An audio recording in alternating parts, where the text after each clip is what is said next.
Good morning, students. This is science, and we were revising the chapter number 6, and we have finished up till use and storage of the food prepared. So हम ये समझ चुके हैं कि अपना खाना store करके जो प्लांट है वो स्टार्च के फॉर्म में कहीं ना कहीं रख देता है, या तो रूट्स में रखता है, स्टेम में रखता है, लीव्स में रखता है, फ्रूट्स में रखता है और सीड्स में रखता है। अलग अलग प्लांट अलग अलग जगह पे अपना खाना स्टोर करके रख लेता है। वो स्टोर किस फॉर्म में करता है? स्टार्च के फॉर्म में। ठीक है, तो ऐसे ही जो भी जहाँ पर भी वो स्टार्च के फॉर्म में अपना खाना रखता है वही पार्ट हम खाते हैं। ठीक है, तो ऐसे ही हम क्या खाते हैं? पोटैटो खाते हैं, आलू। अब आलू के अंदर स्टार्च है या नहीं है ये हम पता करेंगे कि खाना जो स्टोर किया हुआ है वो यहाँ पे स्टोर किया हुआ है या नहीं स्टोर किया हुआ है, हम ये पता करने की कोशिश में हैं। ठीक है, तो स्टार्च का प्रेजेंस कैसे शो होता है? मैंने पहले बताया, आयोडीन सोल्यूशन डाल दोगे वो ब्लू ब्लैक लगेगा। तो ब्लू ब्लैक अगर कलर चेंज करता है तो इसका मतलब क्या है? उसके अंदर खाना बना हुआ है। तो एम क्या है? एम मतलब होता है हमें करना क्या है, हमारे पास मतलब हमने क्या सोचा हुआ है करने के लिए। तो to show the presence of starch in potato, हमें क्या बताना है कि स्टार्च होता है पोटैटो के अंदर। हमें चाहिए क्या? Things needed: a potato slice, dropper and iodine solution. एक पोटैटो स्लाइस चाहिए, मतलब टुकड़ा, पोटैटो का टुकड़ा चाहिए। ड्रॉपर एक छोटा सा स्क्वीज करने वाला एक ट्यूब होता है जिसके अंदर लिक्विड स्क्वीज कर दोगे और फिर ड्रॉप्स में वो रिलीज होता है। ठीक है, जैसे ये दिख रहा होगा इसके हाथ में, that is known as dropper. अब उस ड्रॉपर में डालने के लिए आयोडीन सोल्यूशन चाहिए। ठीक है, आयोडीन सोल्यूशन एक तरह का केमिकल है जो मिनरल कह लो, वो मिनरल सॉल्ट के अंदर पाया जाता है खास तौर पे, तो उसको बोलते हैं iodine solution. Now the method: put a few drops of iodine solution on the potato slice। कुछ ड्रॉप आयोडीन सोल्यूशन के डालने हैं कहाँ पे? पोटैटो स्लाइस के ऊपर। Observe the change in the colour. आप देखोगे जैसे ही आप आयोडीन सोल्यूशन ऊपर डालते हो पोटैटो के, वैसे ही कलर चेंज कर देगा। ऑब्जर्वेशन क्या हुआ? ऑब्जर्वेशन मतलब जो आपने देखा। The colour of the iodine changes from brown to blue black. Potato किस कलर का होता है? ब्राउन कलर का, लेकिन वो कलर क्या कर देता है? चेंज कर देता है किसमें? ब्लू ब्लैक में। क्लियर? तो कंक्लूजन क्या मिला? Conclusion means result. तो this shows that starch is present in potato. ये हमें बताता है कि पोटैटो के अंदर क्या होता है? स्टार्च होता है। ठीक है, अब पढ़ते हैं interdependence of plants and animal. अब प्लांट और एनिमल एक दूसरे पे क्या करते हैं? डिपेंड होते हैं। अब कैसे डिपेंड होते हैं? बहुत सारे तरीके हैं इसके, तो वो सारे वेज हम पढ़ेंगे यहाँ पे। Now the first point: plant can make their own food so they are called producers. Plant अपना खाना खुद बनाते हैं, इसी वजह से उनको क्या बोला जाता है? प्रोड्यूसर बोल दिया जाता है। एनिमल डिपेंड डायरेक्टली और indirectly on the plant for their food. Animal जो है वो डायरेक्टली डिपेंड करता है, जैसे ये डायरेक्टली डिपेंड कर रहा है, या फिर इनडायरेक्टली डिपेंड करता है प्लांट के ऊपर।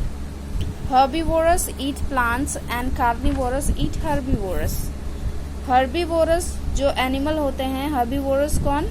जो प्लांट्स खाते हैं, प्लांट एंड प्लांट प्रोडक्ट्स। ठीक है, प्लांट खाते हैं, सिर्फ घास फूस जो खाते हैं वो हर्बीवोरस कहलाते हैं। ठीक है, और जो एनिमल हर्बीवोरस को खाता है उसे हम कार्निवोरस बोलते हैं। समझ में आ गया? जो अदर एनिमल या फिर उनके फ्लैश को खाता है।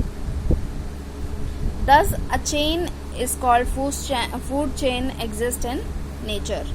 इसे बोलते हैं फूड चेन। एक चेन बन रही है ना, एक दूसरे से जुड़े हुए हैं। चेन भी क्या होती है? जुड़ी हुई होती है ना। एक एक जो रिंग्स होती हैं वो एक दूसरे से जुड़े हुए होते हैं, तभी एक जाके पूरी चेन बनती है। तो वही चेन हो रखी है। यहाँ पे किसके ऊपर डिपेंड? डियर ग्रास के ऊपर डिपेंड कर रहा है, और लॉयन डियर के ऊपर डिपेंड कर रहा है। समझ रहे हो? हाँ, तो यहाँ पे एग्जाम्पल यही दिया गया है। ठीक है। Second thing, plant and animal help to maintain the balance of oxygen and carbon dioxide in the environment by the exchange of gases. Exchange होता है गैसेस का, तब जाकर नेचर में बैलेंस आता है। अब नेचर में बैलेंस कैसे मेंटेन होता है? प्लांट क्या देता है? Carbon dioxide. एनिमल क्या देता है? ऑक्सीजन। तो वही ऑक्सीजन प्लांट यूज कर लेता है, वही कार्बन डाइऑक्साइड प्लांट यूज कर लेता है, और वही ऑक्सीजन हम एनिमल्स या फिर ह्यूमन बीइंग यूज करते हैं। जैसे इस पूरे इसमें दिया हुआ है, ये ट्री है, ये एनिमल है, ये ह्यूमन बीइंग है। ठीक है। ये दोनों क्या दे रहे हैं? ऑक्सीजन दे रहे हैं। ये दोनों कार्बन डाइऑक्साइड दे रहे हैं, और ट्री जो दे रहा है वो क्या दे रहा है? ऑक्सीजन दे रहा है। तो ये ऑक्सीजन कंज्यूम कौन कर रहा है? Animal and human being. और ये जो दोनों कार्बन डाइऑक्साइड दे रहे हैं वो कंज्यूम कौन कर रहा है? प्लांट। समझ में आ गया? तो ये दोनों हेल्प किसकी कर रहे हैं? प्लांट की कर रहे हैं, और प्लांट इन दोनों की हेल्प करता है बाय एक्सचेंजिंग द गैसेस। इसमें गैसेस का एक्सचेंज हो रहा है, यहाँ से हमें ऑक्सीजन मिल जा रहा है और इनको कार्बन डाइऑक्साइड हमसे मिल जा रहा है। ठीक है। तो ये क्या हो रहा है? एक नेचर में बैलेंस आ रहा है। ठीक है। दोनों तरफ से गिव एंड टेक का रिश्ता हो गया ना। एक कोई दे रहा है तो ले रहा है, तो ले रहा है तो दे रहा है, ऐसे है। Plant give out oxygen, this oxygen is needed bye animal for breathing. Plant क्या करते हैं? ऑक्सीजन देते हैं, इसी वजह से एनिमल सांस ले पाते हैं। और animal give out carbon dioxide which is needed by plants for photosynthesis. Animal क्या करते हैं? कार्बन डाइऑक्साइड देते हैं, और वो प्लांट फोटोसिंथेसिस में उसका इस्तेमाल करते हैं। तो दोनों एक दूसरे पे काफी डिपेंड करते हैं गैसेस के लिए।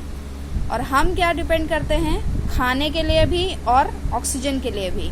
मतलब हमारा डिपेंडेंस बहुत ज्यादा है। एनिमल और ह्यूमन बीइंग का डिपेंडेंस प्लांट के ऊपर बहुत ज्यादा है। क्यों? हम लोग खाना भी इनसे लेते हैं, ऑक्सीजन भी इन्हीं से लेते हैं, और ये लोग क्या करते हैं? हमसे सिर्फ कार्बन डाइऑक्साइड लेते हैं। समझ में आ गया?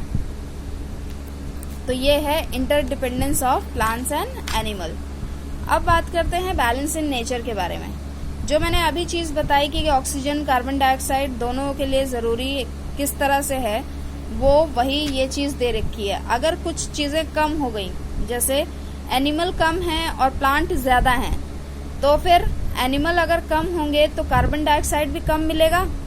कार्बन डाइऑक्साइड कम मिलेगा तो प्लांट जिंदा रहेंगे? नहीं, तो प्लांट मर जाएंगे।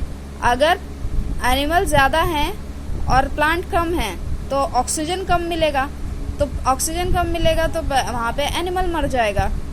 समझ रहे हो? तो दोनों का बराबर होना बहुत जरूरी है। अगर दोनों बराबर नहीं होंगे तो इन दोनों में से कोई ना कोई एक खत्म हो जाएगा। समझ में आ गया? ऐसे ही यही ऑक्सीजन और कार्बन डाइऑक्साइड की वजह से दोनों एक दूसरे पे जिंदा हैं, और खाने के लिए तो ऑफ कोर्स जिंदा है ही हैं। तो ये है बैलेंस इन नेचर। ठीक है। अभी आपको इतना पढ़ना है। बुक में पेज नंबर निकाल लीजिए 50 पे। यहाँ एक्सपेरिमेंट से स्टार्ट करेंगे, ये पूरा बैलेंस इन नेचर तक पढ़ेंगे। बैलेंस इन नेचर पढ़ने के बाद जो भी डाउट है वो मुझसे अभी पूछेंगे। ठीक है। तो आपका 4, 5 and 6 chapter completed for the revision. अब आपको करना क्या है? अब आपको सारी एक्सरसाइजेस याद करनी है। सारी छोड़िए, आप चैप्टर नंबर 4 का याद करिए। ठीक है। चैप्टर नंबर 4 की एक्सरसाइजेस मुझे याद करके, your homework is to learn all the exercises of chapter number 4. That means take the right option, fill in the blanks, name the following, true and false, and fill in the blanks है इसमें? हाँ है। तो fill in the blanks, ये सारे exercise यहाँ तक करेंगे, फिर अगले दिन क्वेश्चन आंसर्स देखेंगे। ठीक है। आपका होमवर्क इतना है कि you have to learn this exercises of chapter number 4. Okay, thank you so much.